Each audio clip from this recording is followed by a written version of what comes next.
Hai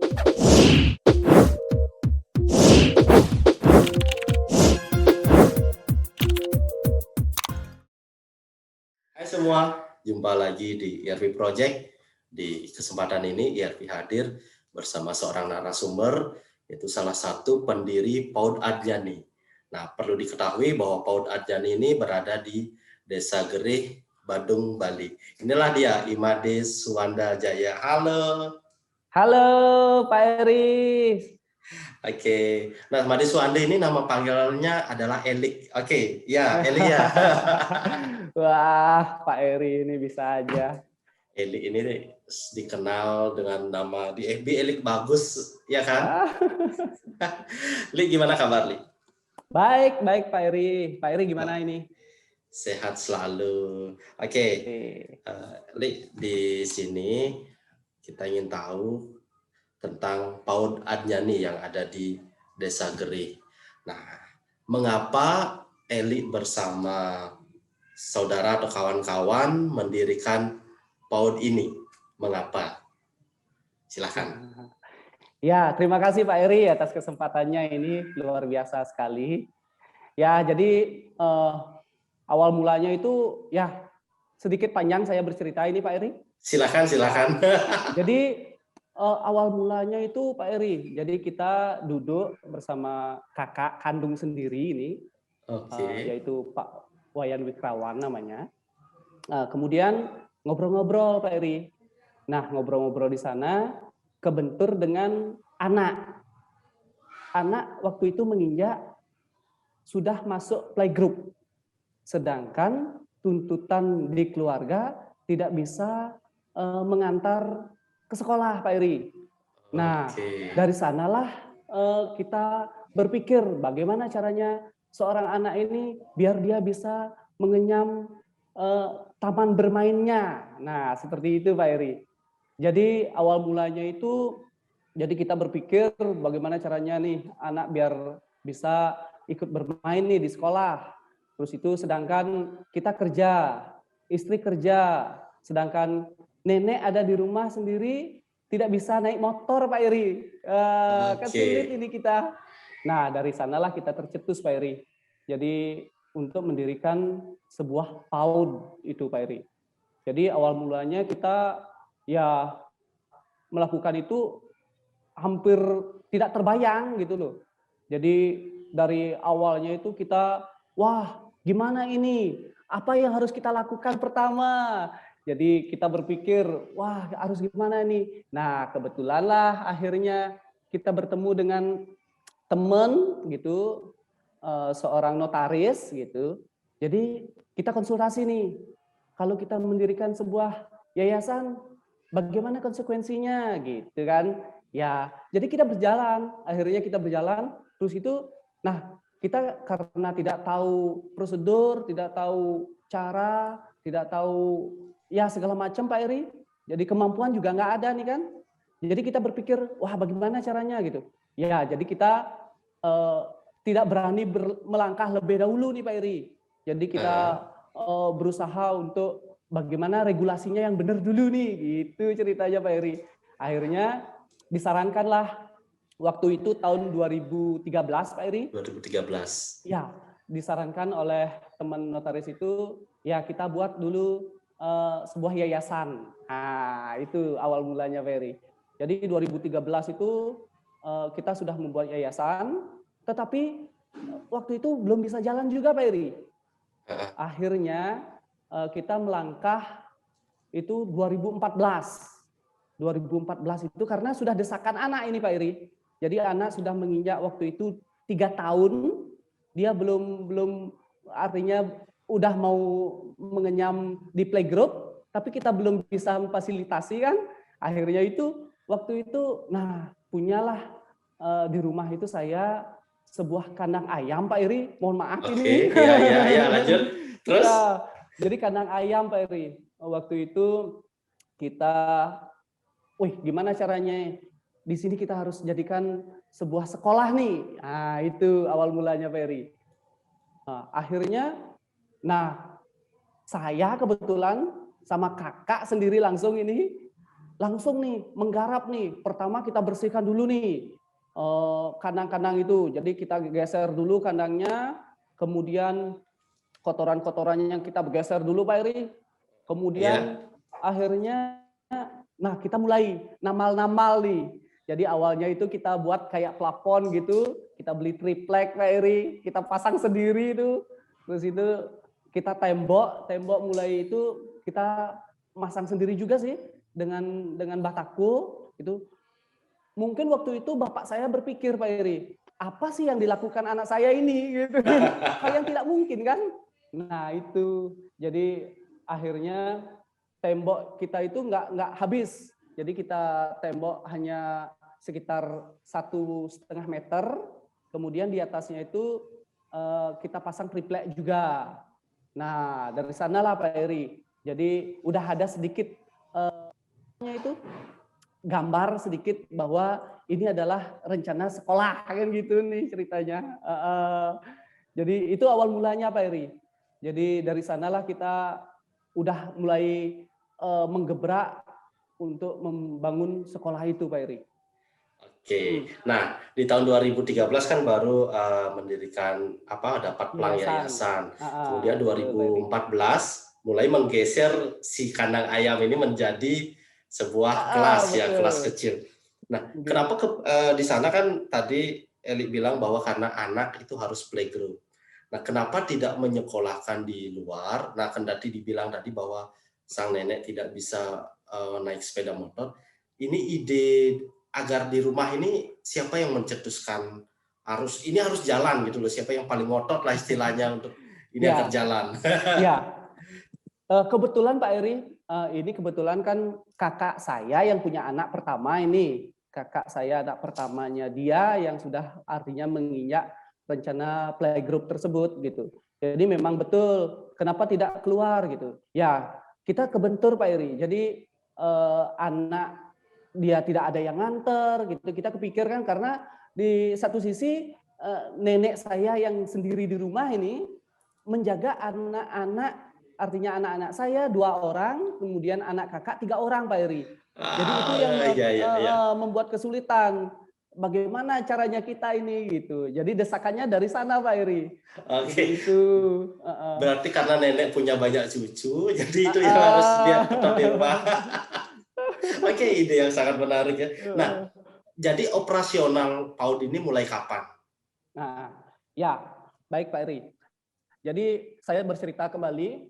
Jadi pada 2014 itu, jadi kita sudah mendirikan sebuah bangunan gitu. Kita gambar sendiri, terus itu tembok-tembok mungkin kita biar lebih rapi lagi kita belikan banner itu Pak Eri. Jadi betul-betul sangat sederhana. Iya.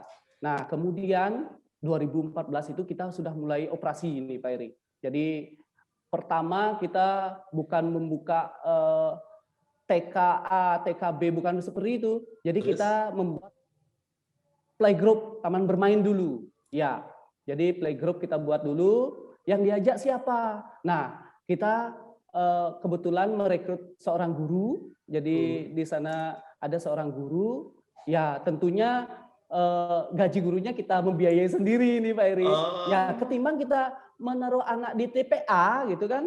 Jadi kita berpikir, kita membayar TPA saja sekian per bulan gitu. Kenapa tidak menggaji guru nih sebulan gitu, 1 orang waktu itu. Nah, akhirnya siswa bagaimana gitu. Kita kan belum dikenal gitu. Ya, akhirnya waktu itu saya menyampaikan kepada tetangga-tetangga Pak Eri yang kebetulan anak-anaknya itu sudah menginjak playgroup, kemudian harusnya dia sudah TK kecil tetapi dia tidak disekolahkan gitu kan, karena biasanya kan orang tua itu berpikir sekolah TK besar aja langsung gitu kan. Nah, akhirnya itu kita ajak nih, kita iming-imingi gratis. Ayo Bu, ajak anaknya nih sekolah nih, kita bermain nih di sini gitu, gratis nggak apa-apa. Kita tidak memungut bayaran apa-apa gitu. Ya, jadi kita berpikir waktu itu ngayah gitu Pak Eri. Ngayah. Jadi betul-betul ngayah ya. Jadi kita tidak memungut biaya sepeser pun, kita mengeluarkan biaya untuk menggaji guru. Kemudian, nah dari sanalah kita memulai jadi pembelajaran itu Pak Eri. Jadi 2014 itu kita sudah mulai pembelajaran itu Pak Eri. Oke, keren sekali ya, berarti 2014 dengan Swadana ya. Swadana kemudian betul. Menggaji guru sendiri hanya untuk sebenarnya agar anak sendiri tidak keluar untuk sekolah atau biar tetap bisa di rumah ya. Pak Eri. Oke, dalam perkembangannya ya, apakah tidak ada pihak lain yang terlibat untuk mengembangkan PAUD ini? Baik Pak Eri. Jadi begini Pak Eri. Jadi 2014 itu secara regulasi kedinasan juga kita sudah artinya ikuti. Jadi kita sudah memulai mendaftarkan di dinas. Jadi pihak-pihak dinas itu sudah mulai artinya terlibat kan gitu Pak Eri. Jadi dia sudah memberikan izin seperti itu. Jadi kita sudah memulailah artinya bisa bahwa kita ini adalah sekolah gitu, bukan sebatas hanya penitipan anak seperti itu Pak Eri. Nah kemudian, waktu itu setelah kita berjalan sekitar 1 semester nih, jadi saya kan di depan itu kita gambar juga, jadi tempat masuk rumah kita itu ya kita gambar warna-warnai juga kan gitu Pak Eri. Kemudian kita pasang pelang di depan gitu. Jadi di sanalah artinya mungkin gitu ada seorang guide itu melihat bahwa di sini ada sekolah kan gitu. Kebetulan, akhirnya saya didatangi nih dari seorang guide turis. Nah, pertama dia masuk ke sekolah, kemudian dia menyampaikan, "Bapak, apakah di sini sekolah?" "Iya, di sini sekolah." Gitu. Terus apakah saya bisa mengajak tamu untuk mengajar di sini? Saya mau mengajak volunteer gitu dia waktu itu kan Pak Eri. Iya. Akhirnya, oh iya silakan, dengan senang hati saya menerima gitu. Ya berharap kita mendapatkan suatu pembelajaran yang berbeda dari anak-anak dan juga suatu pembelajaran yang berbeda dari sekolah-sekolah lain gitu. Kebetulan ada tamu-tamu bule itu datang Pak Eri. Jadi setiap bulan itu dalam 1 minggu, itu biasanya minggu kedua, minggu ketiga, jadi datang sekitar 3 sampai 5 orang bule asing itu dari berbagai negara. Kalau yang saya bisa tangkap itu dari 29 negara itu Pak Eri, seluruh dunia. Jadi dia datang, kemudian di sana dia mengajar. Jadi yang pertama itu dia mengajar warna, kemudian pada akhir-akhir pembelajaran itu biasanya kita melakukan seremonial perpisahan. Kita menukarlah biasanya itu kenang-kenangan. Di sanalah apresiasi dari tamu-tamu itu sangat luar biasa Pak Eri. Jadi kita dibantu, pertama itu adalah alat-alat tulis, buku-buku anak gitu, seperti itu Pak Eri. Kemudian akhirnya dari kerjasamanya kita tersebut, jadi kita memulai ngobrol dengan guide-nya tersebut. Ya betul. Jadi apa saja sih program dari bule ini? Apa sih tujuannya dia melakukan ini kan gitu? Akhirnya dia menyampaikan bahwa ini adalah volunteer. Kemudian kegiatannya itu ada beberapa macam kegiatan Pak Eri. Jadi dari kegiatan mengajar, kemudian membantu konstruksi bangunan, servis-servis ringan sekolah seperti itu, kemudian sampai sampah, dan terakhir itu adalah tentang kura-kura Pak Eri. Dari sanalah kita menggali bahwa ada konstruksi, ada membantu rehab-rehab ringan. Di sanalah akhirnya kita melakukan pendekatan nih Pak Eri. Jadi pendekatan itu kita tanyakan, "Bapak, kondisi sekolah saya seperti ini, apakah ya tidak bisa dibantu Bapak? Apakah bisa?" Jadi kita mohon maaf Pak Eri, jadi kita memang istilahnya itu waktu itu tuh ngideh-ngideh nih Pak Eri. Jadi bukan hanya itu sebenarnya, jadi kita beberapa kali juga melakukan pendekatan dengan perusahaan-perusahaan sekitar, seperti di sini ada Aqua Pak Eri. Jadi kita yang penjajakan untuk mengajukan proposal CSR-nya gitu kan. Akhirnya walaupun dapat ataupun tidak gitu, kita kan tidak terlalu berharap gitu. Yang penting kita jalan dulu gitu. Artinya di sana ada peluang, kita berusaha gitu Pak Eri. Akhirnya dari pihak guide ini menyampaikan bahwa kantornya itu namanya adalah Green Lion Green Lion Pak Eri. Ya, Green Lion. jadi Green Lion itulah akhirnya kita jajaki, kemudian kita bertemu di sana. Akhirnya kita disarankan, Bapak, kita bisa nggak terus melakukan kerjasama ini? Itu dia sampaikan. Nah, kemudian saya bisa memberikan Bapak sebuah bangunan. Bangunan ini nanti pokoknya miliknya Bapak, bukan miliknya saya gitu. Setelah pembangunan ini selesai, pokoknya Bapak yang menguasai bangunan itu. Yang penting saya setiap ada volunteer datang bisa mengajar di sana. Nah, itu Pak Eri. Iya. Betul. Ibaratnya gini, gayung bersambut ya. Terus kelanjutan bangunannya gimana sampai sekarang? Apakah itu jadi? Begini Pak Eri. Jadi awalnya itu kita kan dari pembangunan di rumah itu, jadi kita suasana di rumah itu kan ya karena kita sudah melakukan perjalanan, kita merasa agak sedikit terganggu privasi kita. Jadi di rumah orang lalu lalang duduk di rumah gitu, di depan kamar gitu kan. Ya jadi kita tidak nyaman nih kan. Akhirnya, nah kebetulan warisan leluhur itu ada sepetak tanah gitu, sepetak sawah Pak Eri. Jadi kita komunikasi dengan orang tua, kemudian dengan kakak gitu. Bagaimana kalau kita gunakan sawah ini untuk mendirikan sekolah gitu kan. Nah, dari sanalah akhirnya kita membuat kesepakatan di rumah gitu. Akhirnya iya, kita jadikan sawah ini sebagai sekolah gitu. Nah, di sanalah awalnya kita mulai melakukan pindah sekolah itu Pak Eri. Jadi 2015 itu sudah mulai kita persiapan. Tetapi waktu itu belum langsung kita bisa membangun Pak Eri karena memang terbentur dengan dana kan gitu. Akhirnya 2015 akhir barulah dari pihak Green Lion itulah yang akhirnya membantu pembangunan. Nah, waktu itu kita juga berpikirnya wah bangunan mungkin kita akan bisa saja 50-50 kan gitu Pak Eri ya. Jadi dari pihak Green Lion membantu misalnya dengan tenaga gitu karena ada bule-bule kan gitu.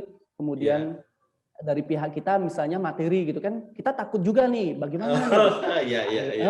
Betul. Akhirnya itulah Pak Eri. Jadi dia mulai membangun, ternyata kita disuruh mencari seorang tukang nih. Dia membangun. Nah, bangunan itu ternyata permanen Pak Eri. Di luar dugaan. Ini jalan Ida Sangyang Widiwasa juga Pak Eri, betul. Iya. Jadi karena niatnya mulia, Li. Iya, benar. Oke, lanjut. Nah, akhirnya Pak Eri, jadi dibangun, kemudian berdirilah sebuah bangunan. Akhirnya kita bisa beroperasi Pak Eri. Jadi anak-anak kita sudah bisa waktu itu 2016 awal. Kita sudah mulai bisa mengajak anak-anak untuk ke bangunan baru ini. Jadi tempatnya itu adalah sekitar 300 meter dari rumah saya. Jadi kita sudah bisa mendirikan waktu itu satu gedung itu sudah bisa memindahkan anak-anak untuk belajar waktu itu kan. Kemudian, nah setelah berlanjut Pak Eri, setelah selesai satu bangunan itu ya, jadi kemungkinan gitu dia merasa nyaman atau gimana dari pihak pembantu Green Lion itu. Green Lion gitu. Ya. Jadi Green Lion namanya Pak Eri. Kemudian dia menyampaikan kembali, Bapak, apakah Bapak cukup dengan satu bangunan ini? Nah seperti itu dia kan. Kemudian boleh nggak kalau kita membuat sebuah gedung untuk bermain? Nah betul Pak Eri. Jadi untuk menaruh ayunan mungkin seperti itu kan Pak Eri. Jadi kita sambut baik nih apa yang disampaikan gitu kan. Apa yang diberikan kita sambut baik. Oke, kalau begitu ayo kita garap kembali gitu kan. Akhirnya dikerjakan juga Pak Eri. Dan di luar dugaan juga Pak Eri, saya kira mungkin kan didirikan tiang 6 biji, kemudian diatapin seng atau asbes gitu kan, selesailah gitu kan. Ternyata tidak Pak Eri. Apa yang dia kerjakan itu memang betul-betul di luar dugaan memang. Jadi kita juga tidak mengharapkan harus bangunannya besar, enggak seperti itu kan. Jadi dia yang mengkonstruksinya. Kita ditanya, Pak, seberapa luas bangunan yang bisa kita kerjakan ini gitu. Kita kan memberikanlah sket gambar nih. Oh, di sini sekitar sekian kali sekian nih gitu kan. Nah, kita sadarkan. Oh iya gitu. Akhirnya dia membangun. Nah, terjadilah bangunan yang memang luar biasa Pak Eri. Jadi memang bangunan kokoh itu semua dikerjakan oleh bule Pak Eri. Dibantu dengan satu orang tenaga ahli gitu kan. Ya, jadi dia yang mengukur, kemudian dari pihak volunteer itu dia langsung bekerja. Jadi dari membuat adonan semen, kemudian melakukan pemasangan. Ya, jadi waktu itu saya berpikir, wah, saya biasanya melihat orang-orang bekerja dengan bule kan gitu. Tapi di sini saya mempekerjakan bule. Wah, luar biasa ini. Ya, akhirnya terbuatlah artinya bangunan dengan 2 bangunan kokoh Pak Eri. Jadi itu menjadi modal dasar kita untuk mendirikan sekolah ini Pak Eri. Oke, berarti bersyukur sekali ya berkat awalnya hanya berbincang, kemudian akhirnya ketemu jalan berupa volunteer dari Grand Lion itu sehingga jadilah bangunan yang seperti sekarang. Nah, oke, Li, kenapa diberi nama PAUD Adnyani? Ya, nah PAUD Adnyani sebenarnya kan itu ide dari kakak. Nah Adnyani itu kan kita kalau artikan gitu kan tentang kewikanan kita tentang ya masih ada hubungannya dengan pembelajaran lah. Kebetulan kakak anaknya yang pertama itu namanya adalah Adnyani juga gitu. Nah itu jadi ya sebagai dasar mula kenang-kenangan dari kakak juga kan. Jadi kakak mendedikasikan nama anaknya sebagai nama PAUD gitu. Oke. Nah itu gambar yang di belakang itu, ini lokasinya di PAUD kah? Ya, ini di PAUD Pak Eri. Jadi gambar-gambar ini semua dilakukan oleh volunteer Pak Eri. Jadi ya ini digambar oleh bule. Jadi setiap gambar di dalam ruangan ini berbeda-beda karena setiap orang itu mempunyai imajinasi sendiri. Jadi dia bebas menggambar, berkreasi. Jadi kalau Bapak Eri bisa lihat, nah di sini saya bisa lihat. Ya, putar sedikit ya. Oke. Ya. Jadi berbagai macam Pak Eri. Jadi gambarnya pun tidak nyambung sebenarnya, tapi karena sudah dicoret, akhirnya menjadi sebuah seni juga Pak Eri. Luar biasa ini. Itu bahkan anak-anak dikenalkan tokoh-tokoh yang seperti Kak Naga, terus ada siapa itu di belakang itu ya. Iya, betul. Oke. Iya. Nah, PAUD Adnyani ini selain dengan dinas, apakah bekerja sama dengan pemerintah atau instansi-instansi yang lain? Boleh diturunin dikit nih kameranya biar ya wajahnya kelihatan. Oke. Ya Pak Eri, jadi kita selain dari dinas pendidikan terutamanya, jadi kita juga mendapatkan izin kebetulan di Badung. Jadi ada sekolah bernuansa Hindu, gitu Pak Eri. Jadi Badung menggebrak membuat sebuah sarana pendidikan untuk agama Hindu. Jadi dari Depag sendiri langsung artinya mencanangkan PAUD Hindu waktu itu Pak Eri. Jadi dari kita di sini itu, jadi sekolah kita itu adalah sekolah Hindu di luar sekolah nasional juga gitu Pak Eri. Berarti ada 2 izin ya di baratnya ya. Jadi kebetulan ada 2 izin Pak Eri. Oke. Nah, sekarang ini kan sudah berlangsung lama. Nah, aktivitas rutin yang dilakukan oleh guru atau PAUD itu sendiri seperti apa setiap harinya jika tidak di masa pandemi? Wah, kalau kita dalam pembelajaran sehari-hari, Pak Eri, masa pandemi ini kita banyak sekali punya program-program unggulan kita, Pak Eri. Jadi program kita itu salah satunya adalah kita ikut program Bali TV. Itu setiap tahun kita adakan sebelum pandemi ini, Pak Eri. Jadi kemudian di luar itu, jadi kita melakukan outbound juga. Jadi anak-anak kita ajak keluar juga. Jadi dalam ranah masih dalam belajar. Kemudian program kita yang di sekolah juga kita sering, nah kebetulan di sini sekolah kita dekat dengan sawah, Pak Eri. Ya, jadi mungkin 1 bulan sekali itu kita ajak anak-anak itu untuk turun ke sawah ini. Jadi anak-anak itu ngapain turun ke sawah? Betul. Jadi jalan-jalan nih, jalan-jalan itu ya lumayan panjang juga rutenya, Pak Eri. Jadi anak-anak itu dikenalkan dengan suasana lingkungan sekolah, kemudian dikenalkan dengan lingkungan di sekitar sekolah. Jadi anak-anak itu dia berjalan melihat Pak Tani, melihat padi, sungguh luar biasa, Pak Eri. Jadi antusias anak-anak itu sangat luar biasa. Kadang-kadang juga kita punya kegiatan yang mengikut sertakan sawah. Misalnya kayak kemarin kita membuat program lomba menangkap ayam. Itu di lumpur sawah, Pak Eri.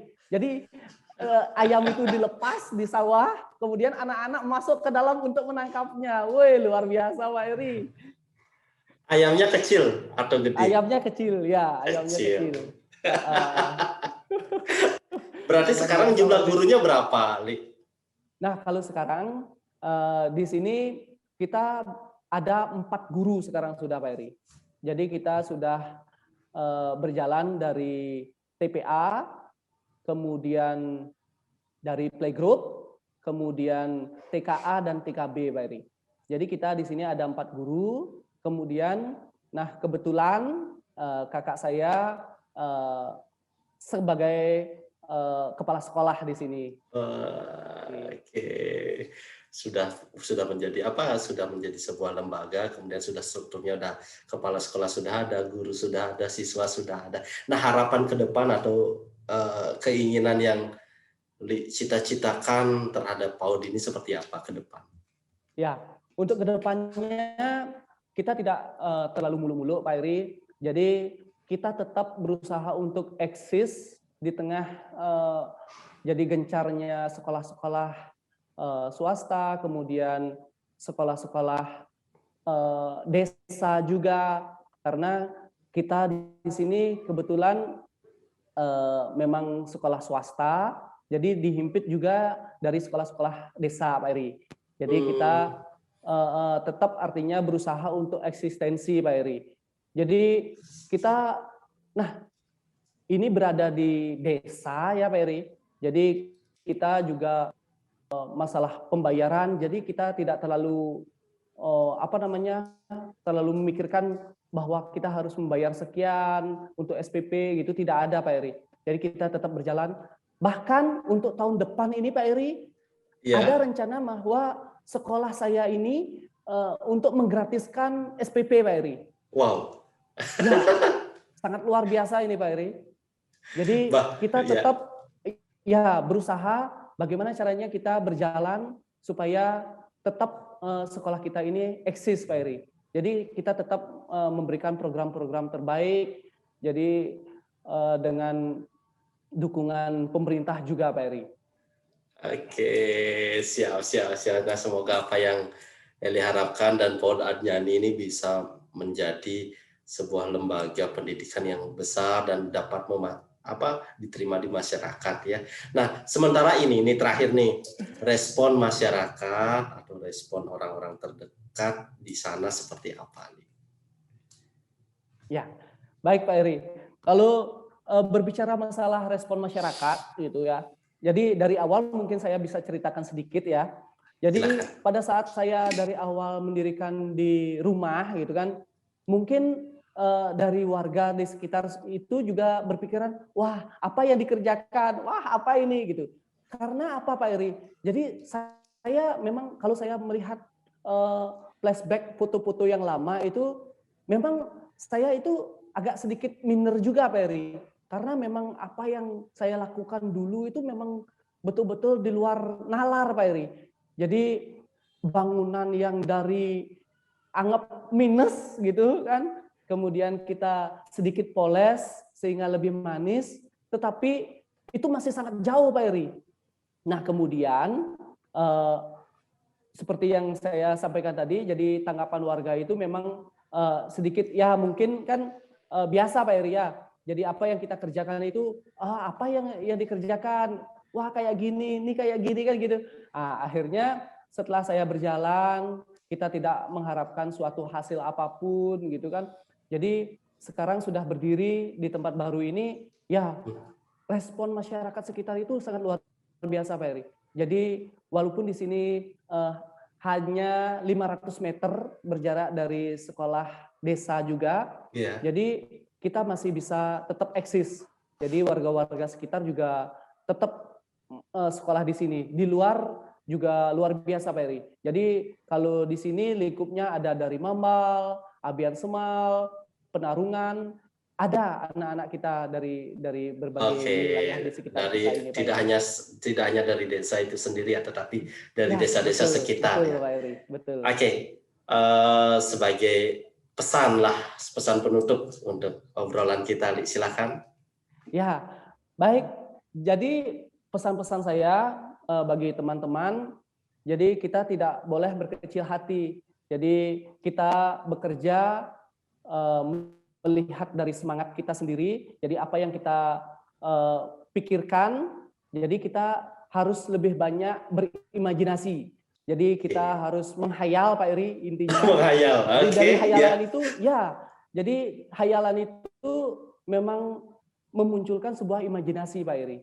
Dari sanalah kita mendapatkan inspirasi untuk kita bisa mengembangkan potensi diri Pak Eri. Jadi saya ingat pepatah-pepatah orang dulu itu menyampaikan gantungkan cita-citamu setinggi langit kan gitu Pak Eri. Jadi benar. Jadi kalau kita gantungkan di pohon mangga cita-cita kita, jatuh-jatuhnya kan di tanah Pak Eri. Kalau di langit gitu jatuh-jatuhnya ya di pohon mangga masih nyangkut lah kan gitu. Oke, bisa disimpulkan begini, imajinasi yang dijadikan imajinasi itu harus dieksekusi kan, tidak hanya sekadar imajinasi saja ya. Oke, jadi pengen main ke PAUD Adjani ya, Li ya? Ya, silakan Pak Eri, ayo kita tunggu loh. Jadi kita akan kenalkan di sini dengan suasana PAUD kita yang memang asli, yang masih di pinggir sawah ini Pak Eri. Oke, siap. Sambil ngopi-ngopi dulu nanti ya.